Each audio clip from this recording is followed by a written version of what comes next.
gentlemen, please welcome Ford Motor Company Chief Operating Officer, Mark Fields.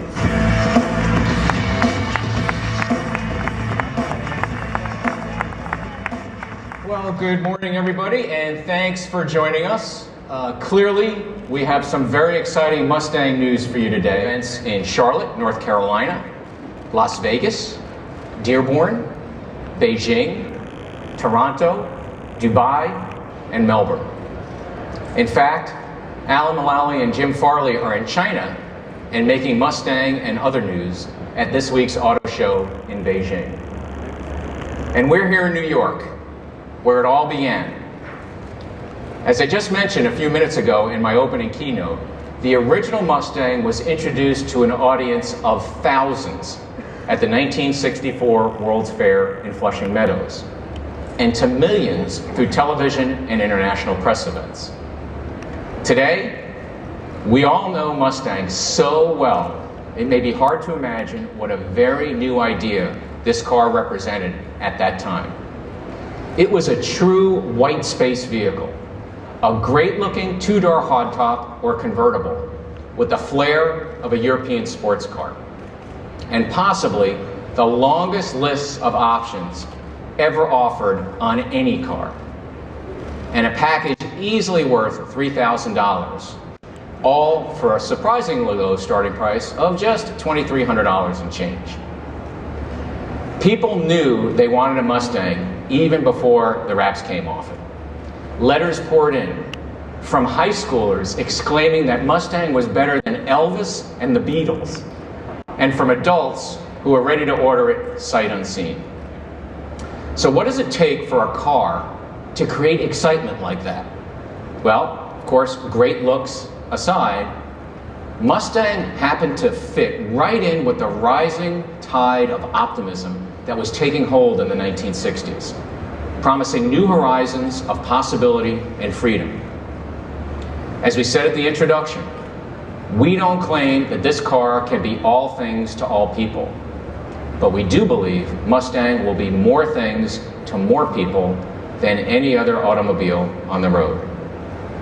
Mustang's earliest advertising built on that theme of almost infinite versatility.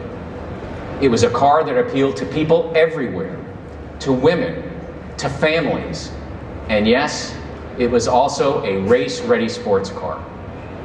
Mustang truly was, and still is, a lot of different things to a lot of different people. And over the last 50 years, the passion has never faded. Mustang has literally become a cultural icon. It inspired rock songs and is racking up more than 3,000 TV and movie credits.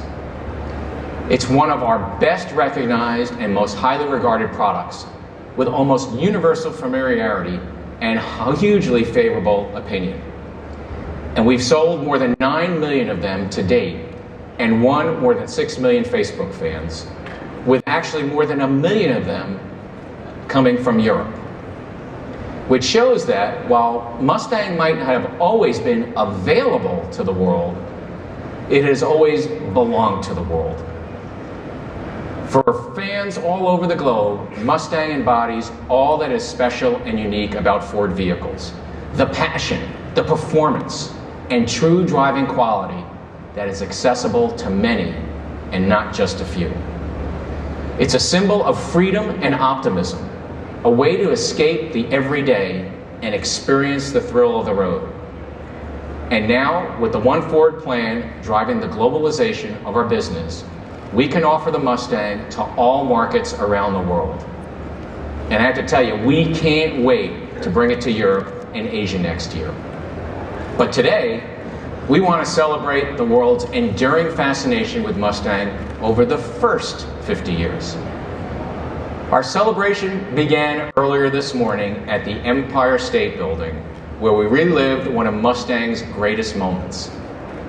In 1965, Ford took the opportunity to display our new iconic car on the 86th floor observation deck of the world's most iconic building, the Empire State Building.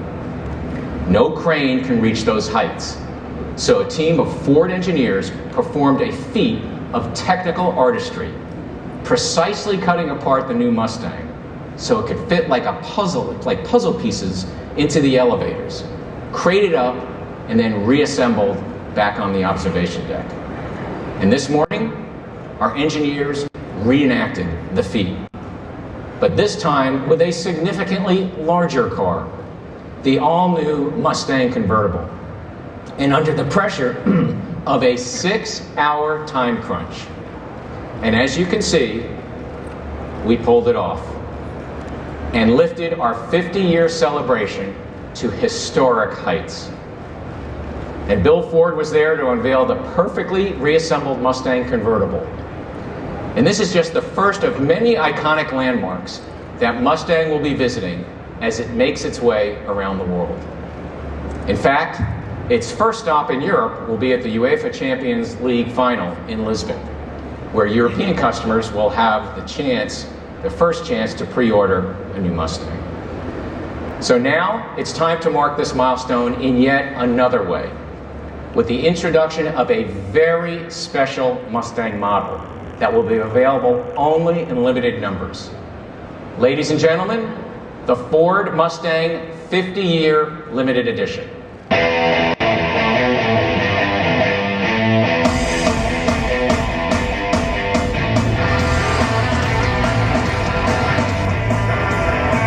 Ladies and gentlemen, please welcome Bill Ford.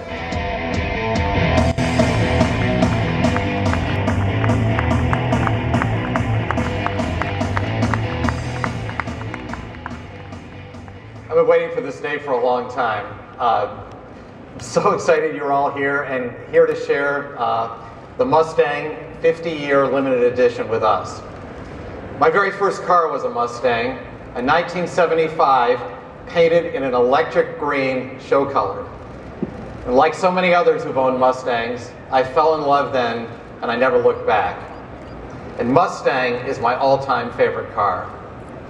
It's the look, the unbelievable sound, the fun and the freedom of the open road, and the fact that you don't have to spend a fortune to enjoy all that. You simply cannot have more fun in a car than you can have in a Mustang.